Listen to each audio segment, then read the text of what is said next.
อยู่ดอกเฮือนหลังนี่นะว่าตรงๆ เอาบ่อยู่กับบ่อยู่ก็สิว่าหยังน่ะ มันบ่อยู่เลยกลับไป กลับรถเดี๋ยวนี้ ตัวเว้าได้บ่บ่อยู่เด้อ บ่อยู่โอเคหนีรถอย่ามาใกล้ติงบ่ได้อยากมาใกล้ตัวดอกนะบ่มาเข้ามาให้แต่งฉันเอามานี่คุยเรื่องดินนี่แล้วตายหมอนี่สร้างเป็นแท้นี่ติงมาคุยไกลเกลี่ยให้โตได้ไกลเกลี่ยเฮียนี่อ้าว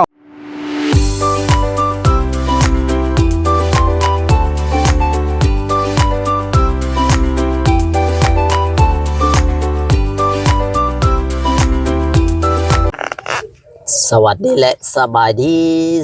ดีพ่อแม่พี่น้อง FC เนาะบ่ว่า FC ฝั่งลาวฝั่งไทยแล้วก็ต่างประเทศพี่น้องเนาะก็ยินดีต้อนรับเข้าสู่ช่องบ่จอยชาแนลอีกแล้วพ่อแม่พี่น้องเนาะวันนี้บ่จอยก็มีประเด็นหนึ่งเนาะพ่อแม่พี่น้องสิมา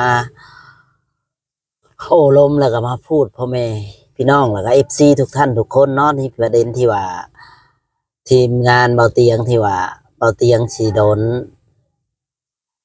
น้องชัยเบาไลซิตี้นั่นแหละพี่น้องเนาะประเด็นนี้ก็ได้พี่น้องเนาะก็อยากให้พ่อแม่พี่น้อง FC เป็นกำลังใจให้พี่น้องเนาะแล้วก็ทางเบาเตียงพี่น้องเนาะให้กำลังใจเบาเตียงพี่น้องเนาะให้เพิ่นอันนั้นแหละพี่น้องเนาะให้กำลังใจเพิ่นเนาะพ่อแม่พี่น้องก็ถือว่าเห็นแล้วก็เฮาก็ตกใจหลายได้พี่น้องเนาะคือสิเป็นแบบนี้พี่น้องเนาะคืออีจะเบาเตียงไปซอยจนแบบว่าทุกอย่างอะไรพี่น้องเนาะซอยตั้งแต่เริ่มต้นทุกอย่างแหละเบาเตียงเราสวยทุกอย่างครับพี่น้องที่ว่าตอนนั้นกับเบาจอยก็ยังบ่ได้มาเห็น YouTube ดอกพี่น้องเนาะก็เห็นเป็นเบาจอยยังอยู่ประเทศไทยตอนนั้นพี่น้องเนาะที่ว่าเห็นมาซอยน้องไล่แล้วก็น้องแต่เพิ่นแล้วก็น้องๆเพิ่นอะไร3-4 คนเนาะพี่น้องในที่ว่าตอนนั้นนะพี่น้องแต่ว่าทุกวันนี้ก็น้องไล่น้องแต่ก็ได้แยกทางกันเนาะเรื่องราวก็เหลือแต่ว่าน้องไล่ก็เอาเมียใหม่มาอยู่บ้านเนาะทางน้องตุ๊กเพิ่นก็มานอนข้างล่างมานอนไว้เป็นตูบนึงพี่น้องกับผัวเพิ่นแต่ว่าทางเบาเตียงก็ยังให้เพิ่นมาขึ้นมานอนอยู่เฮือน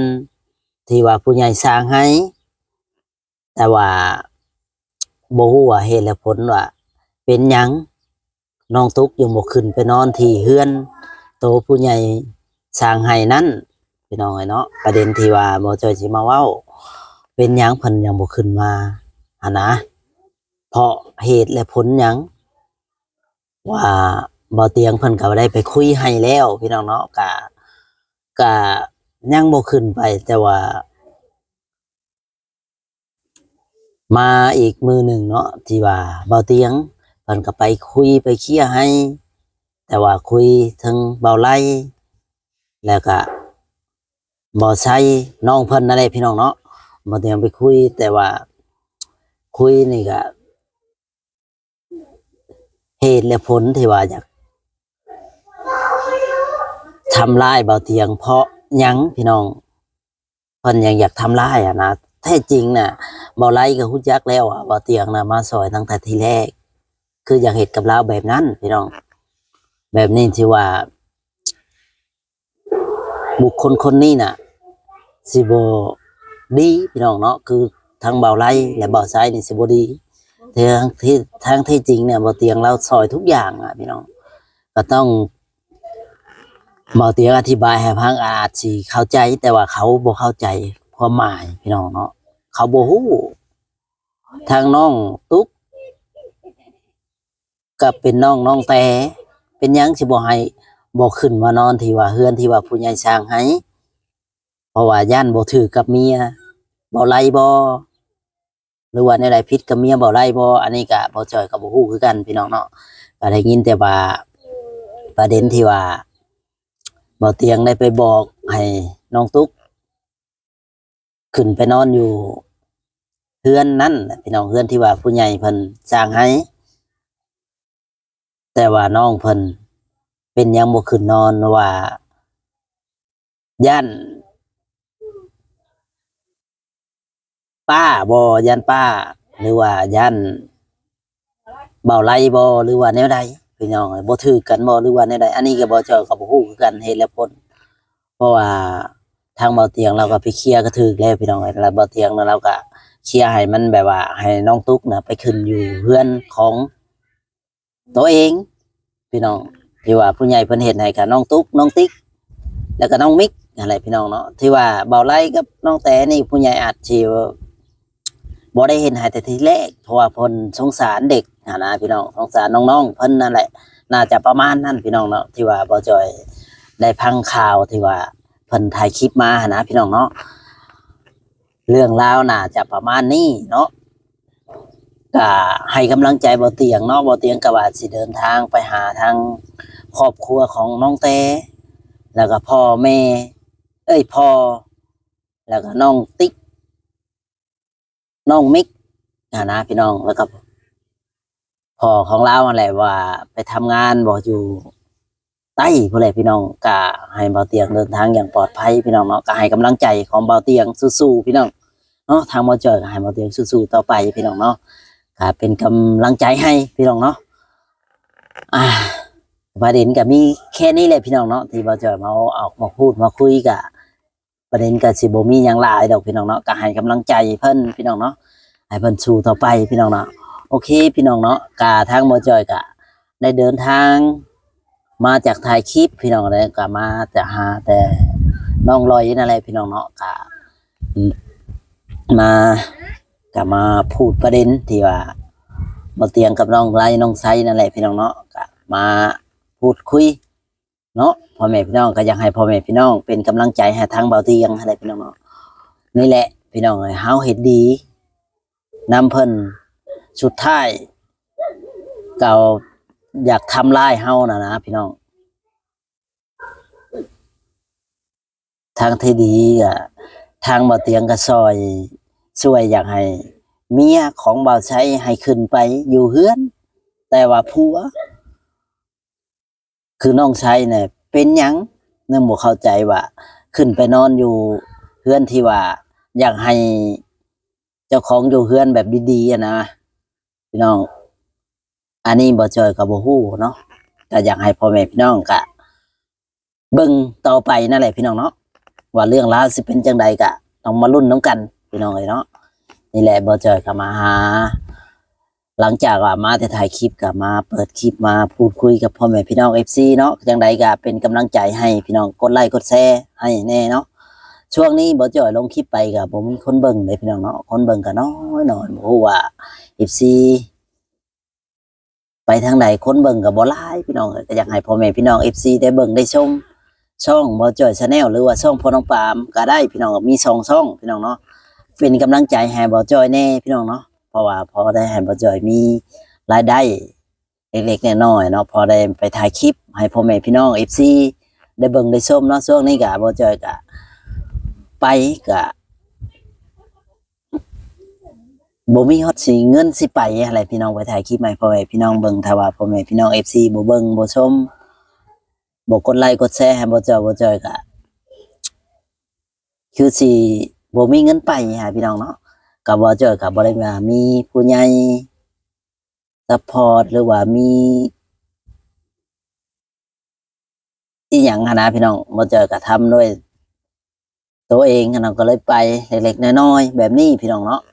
ก็อยากให้พ่อแม่พี่น้องได้เบิ่งได้ชมคลิปเนาะไปถ่ายน้องลอยคือว่านั่นแหละทางน้องลอยเพิ่นนี่ก็สติก็บ่ค่อยดีพี่น้องงดๆเงียบๆเว้าไปก็หลงๆลืมๆเนาะคือว่าและคนก็บ่ค่อยเต็มร้อยอะไรพี่น้องก็ทางผัวเพิ่นนี่ก็อีกแบบนึงก็เฮาเบิ่งแล้วก็ว่าดูบ่ถ้าเฮ็ดของคนอื่นน่ะเพิ่นเฮ็ดถ้าเฮ็ดของเจ้าของอ่ะบ่อยากเฮ็ดนะพี่น้องความหมายนะคืออ้ายบุญเกิงนี่ก็บ่ฮู้ว่าเพิ่นเป็นหยังคือบ่อยากเฮ็ดของตัวเองบัดของคนอื่นน่ะคือว่ามักเฮ็ดอย่างซั่นอย่างซี่แท้ว่าบัดตัวเองน่ะของตัวเองน่ะคือบ่พากันเฮ็ดอย่างซั่นอย่างซี่แบบว่าอันนั้นน่ะบ่มีพี่น้องบ่จ่อยก็ยังงงเลยพี่น้องเห็นแล้วแบบนี้บ่ เฉพาะเพิ่นอย่างว่าบ่ค่อยหากินแบบให้ลูกให้เมียกินนะแต่ว่าแท้จริงว่าเพิ่นไปหาการหาหยังก็พอได้อยู่ได้กินเพราะว่ามันก็หาการหาหยังมันก็สิง่ายอยู่เพราะว่าหน้านี้ก็ยังเป็นหน้าให้หน้านามันก็พอมีกบมีเขียดกินอยู่พี่น้องเนาะถ้าแบบว่าเป็นหน้าแล้งก็อีกแบบนึงพี่น้องเนาะมันอาจสิหายากคือหน้านี้มันก็สิง่ายแน่ๆก็สิง่ายความเฮาหาอยู่หากินนั่นแหละแต่ว่าเพิ่นเป็นคนที่ว่าขี้เกียจหรือว่าจังใดนี่แหละพี่น้องทางอ้ายบุญเกิงนี่ก็บ่ฮู้เวลาเพิ่นไปก็ได้พออยู่พอกินได้พี่น้องที่ว่าเพิ่นไปหากินให้ลูกให้เมียเพิ่นก็พออยู่พอกินเขาว่าเพิ่นบ่ได้ไปหาอยู่หากินมันก็แบบว่าลูกเมียก็บ่ได้กินพี่น้อง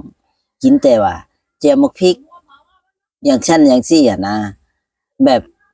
คนผู้เลี้ยงลูกแบบว่าคนก็เลี้ยงลูกแล้วก็มีโรคประจำตัวนำนะพี่น้องมันก็เลยแบบจักว่าเป็นจังใดอะไรมันก็เลยยากนะพี่น้องแบบว่ามันขาดสารอาหารเนาะขาดสารอาหารกับปั๊มเปอคันแนวเพิ่นบ่คือว่ามีคือน้องลอยในคันว่าแนวเพิ่นบ่กินกะบ่ได้กินเลยได้พี่น้องคือว่าแนวอยากกินอยู่แต่ว่าผัวมาว่าผัวว่าจังซั่นบ่ให้กินก็น้องเพิ่นก็บ่ได้กินคือเก่าก็สงสารน้องเพิ่นอยู่พี่น้องแต่ว่าทางน้องลอยนี่ก็เป็นคนที่ว่าเชื่อแบบนี่หลายนะพี่น้องย่านแต่พิษอย่างเดียวกินหยังก็พิษกินหยังก็ย่านพิษนะแต่บ่ฮู้ว่ากินไปแล้วคนอื่นได้จ้ะเอื้อยน้องเพิ่นได้จ้ะก็กินทุกอย่างเอื้อยน้องเพิ่นก็กินทุกอย่างเนาะก็ออกภายใหม่กันค่ะเพิ่นก็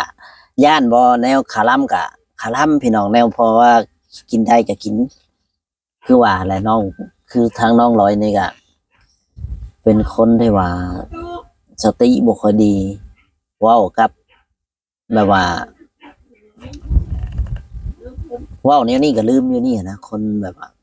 ผมจำบ่ดีนะเป็นคนปั๊มเปอเนาะที่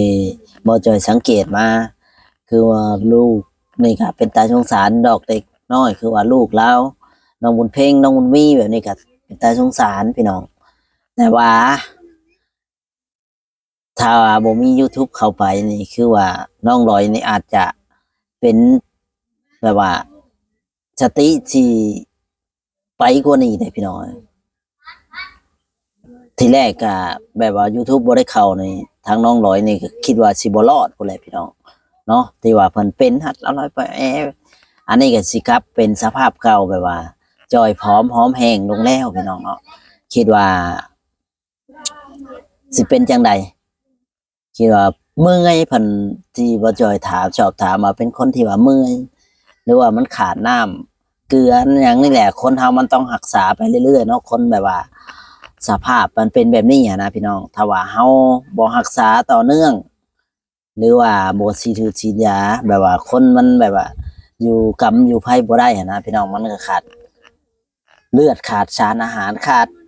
น้ำกอกน้ำเกลือนั่นแหละเพราะว่าทั้งคือว่าแต่ช่วงนี้ก็เพิ่นก็บ่ได้ไปเข้าน้ำเกลือก็ถือว่าโอ้ก็ถือว่าหลายเดือนได้พี่น้องเนาะก็สภาพก็สิอยากกลับคืนมาแบบที่ว่าเพิ่นเคยอยู่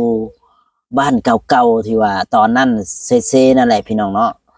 แต่ว่าสภาพตอนนี้ก็อาจจะยังแบบจ่อยผอมลงน้อยนึงพี่น้องเนาะก็บ่น้อยเลยเนาะจ่อยผอมไว้ดี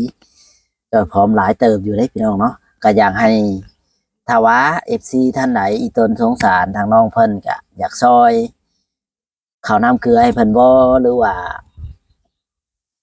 ซื้อของอยู่ของกินแต่ละมื้อให้ทางครอบครัวน้องลอยนี่ก็ได้คือกันแต่คือว่าอ้ายบุญเกิงนี่คือว่าอาศัยก็บ่ได้ช่วยลูกช่วยเมียอหย่างดอกพี่น้องเนาะทางลาวนี่ก็ขนาดว่าลูกเมียให้ไปหาอยู่หากินแล้วก็ยังแบบปัดไปว่าผีอย่างฉันเนี่ยว่ายันผีอย่างฉันผีหลอกอย่างฉันอย่างซี่นะ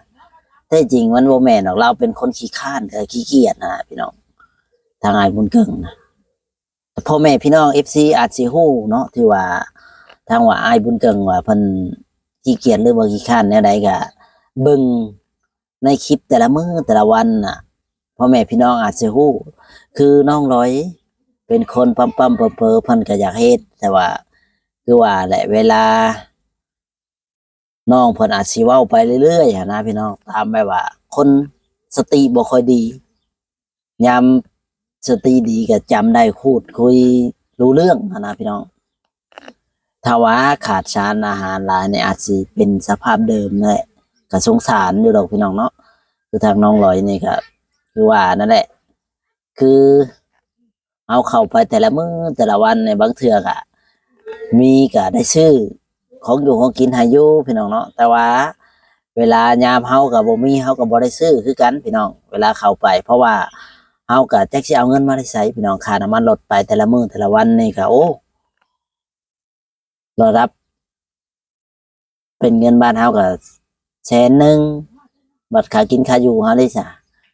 ก็หลายเติบอยู่ได้พี่น้องเอ้ย100,000กว่าพุ่นแล้วคันว่าเฮาไปซื้อหัดซื้อนี่ให้ไปฝากน้องเพิ่นนำก็มีไปมื้อละ200,000กีบมื้อละ400 บาทนั่นแหละพี่น้องมื้อหนึงอะซื้อแต่ละมื้อเฮาก็ต้องซื้อเนาะบางเทื่อเฮาก็บ่ได้ซื้อแบบว่าเฮาไปก็ไปซื่อๆบางมื้ออะนะบ่แม่นว่าบ่อยากซื้อไปฝากน้องฝากว่าไปถ่ายเขาล่าๆจังซั่นจังซี่บ่เฮาก็อยากซื้อแต่ว่าเงินเฮาบ่มีเฮาก็บ่ได้ซื้อเมื่อใดเงินพอมีเล็กๆน้อยๆเฮาก็ซื้อไปฝากน้ำใจอะนะที่ว่าเพิ่นน้ำใจจากเพิ่นนะพี่น้องเนาะคือนี่แหละพี่น้องทางคือเบาเนาะเว้าเรื่องเบาไส้ที่ว่าอยากตีเบาเตียงกะโอ้ขี้ร้ายโพดพี่น้องทางที่จริงเบาเตียงไปเคลียร์ให้เจ้าของขึ้นนอนอยู่เฮือนใหญ่ดีบ่มักนะคนแบบนี้ก็มีคือเบาไล่